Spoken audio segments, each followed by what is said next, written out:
This is American Beauty, a podcast about the difficult but beautiful work of democracy in our moment. I'm Joanna Brooks. If you feel like something is at stake right now, something much deeper than winning and losing elections, you're not alone. Democracy is about how we live, talk, think, and fight with each other. It's everyday work, and a lot of it is done by women. This podcast amplifies the voices of women like you who are doing the work now, and the voices of women experts who can help us see more clearly and get grounded for the work that lies ahead. It's a conversation in 3 parts. Episode 2. I worry that democracy is in danger. What do I do now? So much about the 2016 elections and all that has happened since has shaken our core sense of who we are, how democracy works, and where we're headed. I'm a history teacher, and I always just think, like, how am I going to explain this tomorrow in class, and how am I going to explain it in 5 years to my students, in 10 years to my students? Like, how am I going to make sense of this? I felt betrayed by people who I thought had higher standards.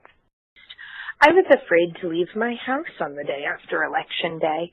Something really crappy happened on Election Day, and I wrote it off in my head, saying, you know, it's the last gasp of their horrible racism. And then when they won, I thought, do I have to live in my brown body in this world for all time? In Episode 2, Part 1 of the American Beauty Podcast, we meet one woman for whom the elections marked a personal turning point and a decision to go to work for democracy in a way she never had before. I'm Shannon Bradley, and I live in Cardiff, California. You can see the ocean from Shannon Bradley's yard and hear Amtrak's Pacific Surfliner passing by just blocks away. Enormous volunteer tomato plants, leafy greens, and herbs thrive. Her house gives off a sense of warmth, care, and thoughtfulness, just like Shannon herself. Shannon grew up in Northern California in the 1960s and 1970s. One of her defining childhood memories was the election of Richard Nixon in 1968. I was a teenager when Watergate went down, and previous to that, my parents were both, well, they still were until they died, both very conservative Republicans, and I was raised in a conservative Republican home. And when Nixon was running in 1968, I was a member of the Young Republicans. I was 10 years old, and he came to San Jose. We lived in Santa Clara at the time, and came to a big rally, and I remember wearing a pin that said, "Nixon's the one," and there was this song, and we all sang, and I remember my mom just being so proud of her, sweet little Republican, and my saddle shoes and jumper. I mean, I remember it as clear as day. And Nixon was a hero in our family. And a second defining memory, Watergate. In 1972, the same year the Watergate hearings started, Shannon's parents divorced and both moved to different states, leaving her behind to finish high school while staying with a neighbor family. Everything I thought to be true with my parents, with my politics, with my country was completely upside down. And I was just riveted by what was happening with these hearings, and the family I stayed with, they were such generous, wonderful, nice people. And the woman liked to watch TV during the day, and she had the hearings on, and I would sit and watch with her, and I just couldn't believe it. The hearings and investigative reporting by icons like Woodward and Bernstein convinced her to seek a career in journalism. There was a real role to play for people who wanted to understand how our government worked and how society worked in our institutions. After getting her bachelor's, Shannon earned a graduate degree in journalism from American University in Washington, D.C. One of her first jobs was for Roll Call, a D.C. newspaper dedicated entirely to doings in the nation's capital. And you were on the Hill. Yes, every day, and I loved it. I was just so... Why? Because I was there. I was actually seeing it happen and interviewing, congressmen and women and senators and staffers. And, I just really got into it. And I felt like this is the people's democracy. I mean, this is what it's all about. As a reporter for Roll Call, Shannon was among the first journalists ever to cover a congressional sexual harassment scandal 30 years before Me Too. This was in 1988, and as far as we know, this was the first time it had been a case of, well, multiple cases of sexual harassment against a sitting member of Congress, that someone actually wrote about it. The tip that broke the story came to Shannon from women friends who also worked on the Hill as congressional staffers. And there was this one congressman, they told me, had 100% turnover in his staff, 100%. So I thought, well, what the heck is going on in that office? There was no recourse because the EEOC laws did not apply to the legislative branch at that time. The Equal Employment Opportunity. Right. And so what they were just advised to do was quit. You don't like it, quit. It was not taken seriously. How did it feel to uncover that toxicity in the place you valued so much, this place that you saw as noble and the people's democracy? Yes. I thought, well, this is a good thing, expose the dirty laundry so that it doesn't happen. The story got a lot of attention and brought some heat to Shannon as well. She took it and kept on reporting, moving eventually to the famed MacNeil-Lehrer NewsHour, where in 1992 she reported on the presidential campaign of a young Bill Clinton. Shannon also had her first child, a girl, and though she saw that others at the NewsHour, including Judy Woodruff, managed to have families, she longed for a slower pace. So she and her husband moved to San Diego, where she took a job as a producer for the University of California, San Diego's public television channel. Shannon put her head down, worked hard, had 2 more children, sons. 20 years went by. Then came November 2016. Oh, I was devastated. I was devastated election night because I know a lot about this stuff and I was watching the returns and it did not look good. Full disclosure, no surprise, Shannon is a Democrat. She did not vote for President Trump, just like she didn't vote for President Bush or his father, President Bush, either. But this time just felt different. And I just got sicker and sicker and sicker as the night went on. When you say you got sicker, like it happened in your body? Oh gosh, my stomach was in knots. I was shaking. I saw a disaster happening. Like I never called George Bush a monster. I never called Mitt Romney a monster, John McCain a monster. Right. Or any other. What was different this time? The character of the man. People like Bill Clinton, who you voted for and supported, picked early, and going back, JFK. We know that they all had affairs, dalliance, issues, even sexual harassment claims with President Clinton. Right. So this is different. How? Let me push you on that just a little bit, because that's a question my mother asks me. Because he lies. I mean, he lies and lies and lies. And that thing, pushing the birther conspiracy against President Obama, I mean, that's not being a good citizen. Obama was duly elected. There was no question that he was born in America and he was qualified and eligible to be president, and he won twice. And Trump, it didn't matter to Trump. Facts don't matter. Facts matter to Shannon, and especially the role of facts in guiding the institutions of American democracy. So you know America has flaws. You're not naive about that. You understand, right? We are a country founded on slavery, founded on the theft of indigenous land, period. Yeah. But you love this place. Well, can we survive this? That's the big question. Many people believe that our system is resilient enough to survive this. I just worry about all the damage that's being done. And even if Trump leaves and he's not reelected, it's going to take so much time to just make up for what we lost in this time. And this is precious time. So what have we lost? What do you feel is being strained in terms of this resilient, beautiful experiment we call American democracy?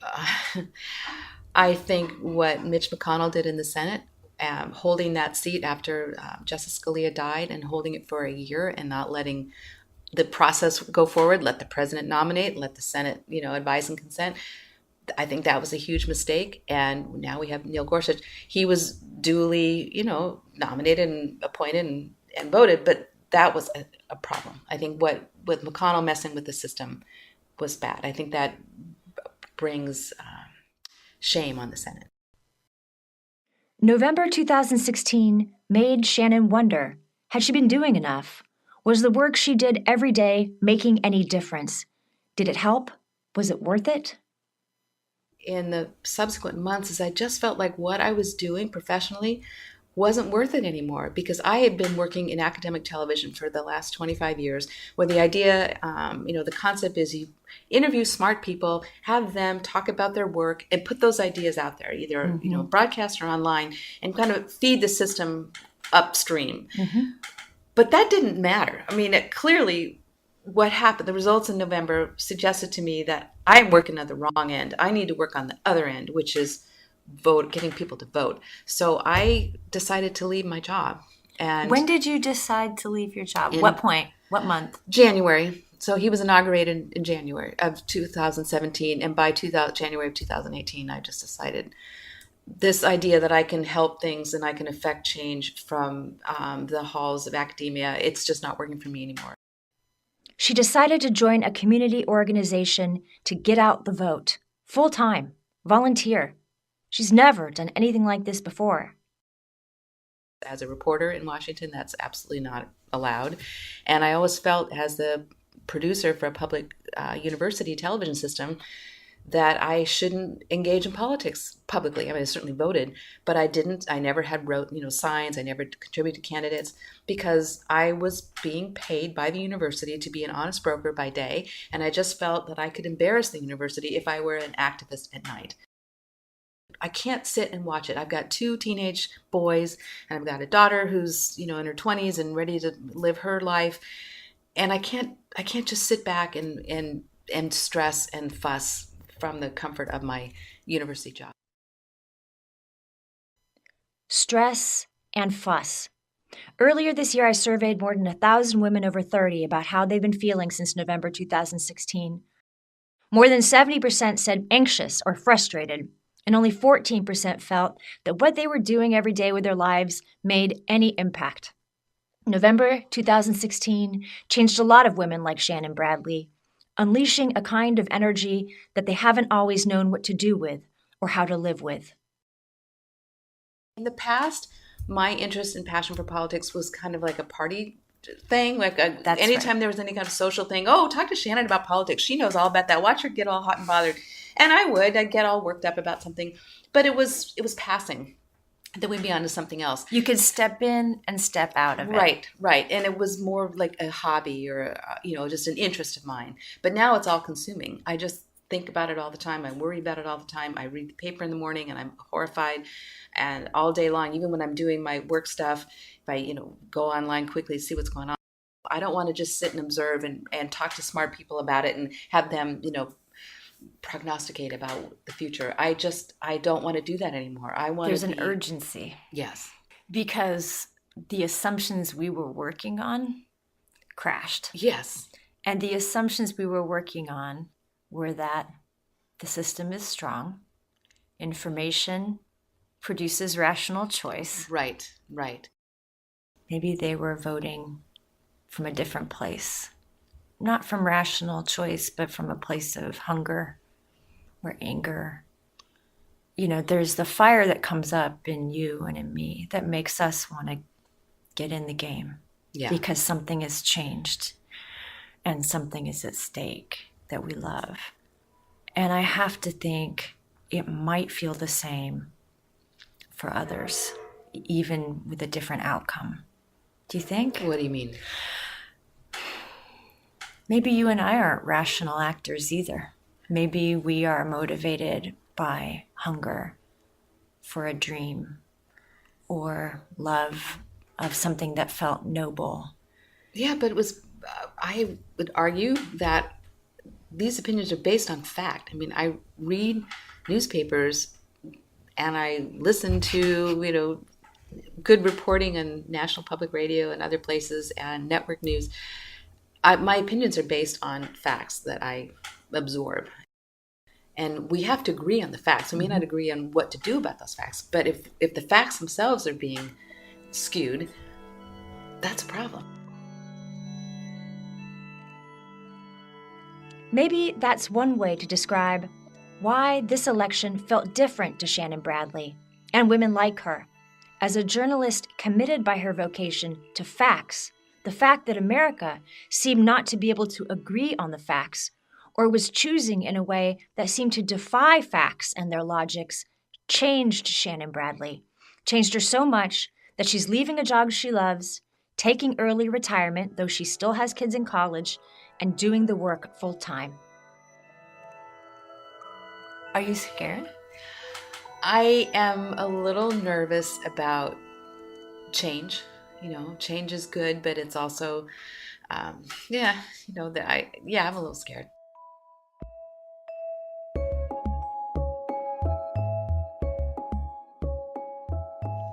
What is the energy that rises up in us at moments like this? What do we call it? What do we do with it? How do we live with it? How do we work with it? Do we call it reason or love or anger or hunger? Is one of its names fear? A few weeks ago, I asked American Beauty Project subscribers to share by voicemail their thoughts on the morning after November 2016. Erica in Salt Lake City offered this poignant reflection on the sense of threat the elections brought up in her. For the first time, the election of 2016 resulted in me having an existential threat, if not to my person, to my country and Constitution in a way that I'd never felt before. And it actually helped me realize how there are so many others in this country who have been feeling that existential threat, who have been threatened, who have been destroyed existentially. And that was something that I had not experienced, and this election maybe helped me build a little bit of empathy for that feeling. Shannon and I talked about Erica's important observation. Those of us who are stepping out of our comfort zone and crossing over for the first time and stepping into a work that might be older than us, a sense of fear and threat that maybe others of our fellow citizens have felt for a longer time, that we were protected from for a while. Yeah. It's kind of humbling. It is. I mean, I heard stories, I wasn't there, but I heard stories about students at some of the local high schools the day after the election taunting their fellow students with build the wall. It happened 20 miles down the road in my schools too. So that just disgusted me, that our own kids could turn on each other like that and somehow take pride and pleasure in their license to harass their fellow students. Mm-hmm. And it sickened me. How can this be happening?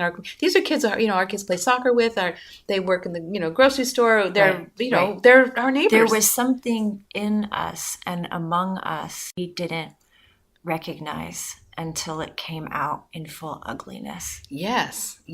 And the racism and the horrible things that people now feel that it's okay to say. I mean, I guess I just thought that all of that, I mean, I knew it existed, but that it was so far down deep and so rare. And there's no going back for us now.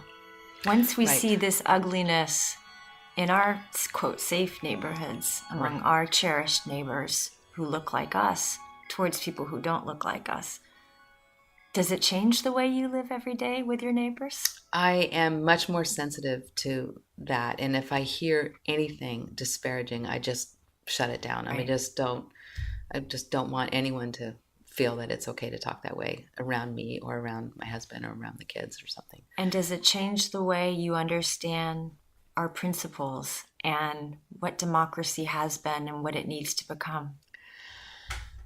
I think the values are pretty solid. I don't think that they've changed. I think that we have to work harder to protect them and to make sure that everybody understands what we agreed to, as with our Constitution, and what we're working for, and how we conduct ourselves. Things that I had assumed were all agreed upon have been challenged. So I think we have, and I certainly have to step up and be more vocal about what's right. I was living a comfortable life for a long time, and I just, not that I'm going to give up my home and my family, but I want to spend my time working on larger things. And does your stomach hurt anymore? Not in the same way. I mean, once I made the decision to take early retirement and put myself out there as a possible worker bee, wherever I can be most helpful, I feel liberated. What is the energy that rises up in us at moments like this? What do we call it? What do we do with it? How do we live with it and work with it day after day? Do we call it reason, or love, or hunger, or fear, or empathy? Where does it take us? To freedom? In part 2 of this American Beauty episode, we'll talk to 3 women experts in the cultures of American democracy and see if we can take a few lessons from the lives of women who came before us, like Anna Julia Cooper and Patsy Mink. In part 3, we'll bring together the experts and Shannon and find out how this work and the fear and freedom that may come with it really feel. To close, let's hear a bit more from Erica in Salt Lake City and give the last words to Jane in Las Vegas, a citizen of the United States and a citizen of the sovereign indigenous nation of Taos Pueblo.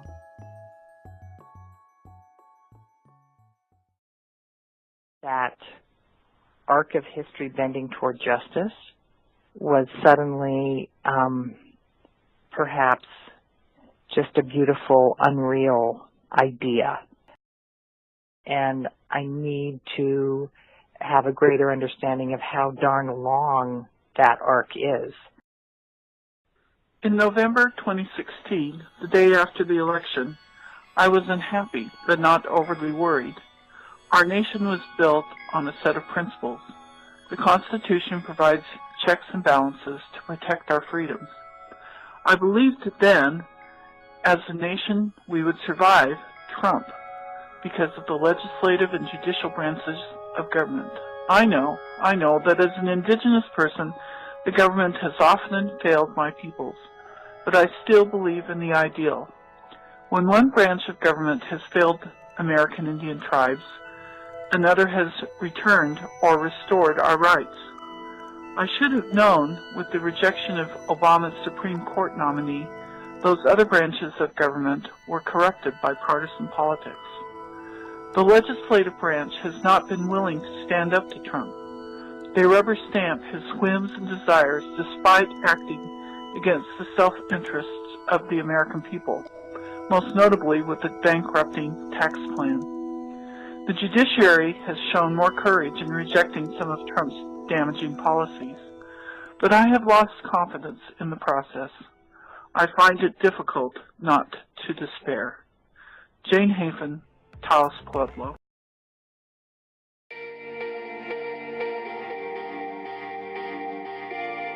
Hi, my name's Teresa, and I'm a co-founder of Haven Tree. Haven Tree is a quarterly subscription box that's focused on your self-care.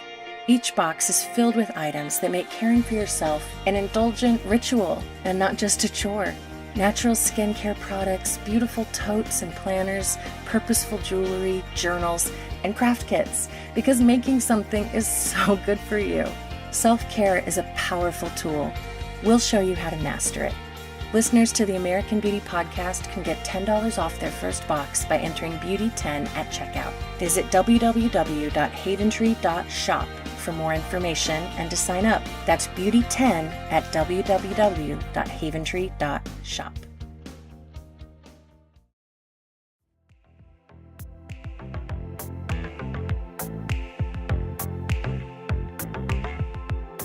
This is American Beauty. I'm Joanna Brooks. Please stick with us. Subscribe, share, rate, and review today at iTunes. Follow us on Twitter and Insta at _Joanna Brooks. Check in at AmericanBeautyPodcast.com. Thanks to Rachel Taylor for sound production, K Studio for brand design, and to all the women doing the work.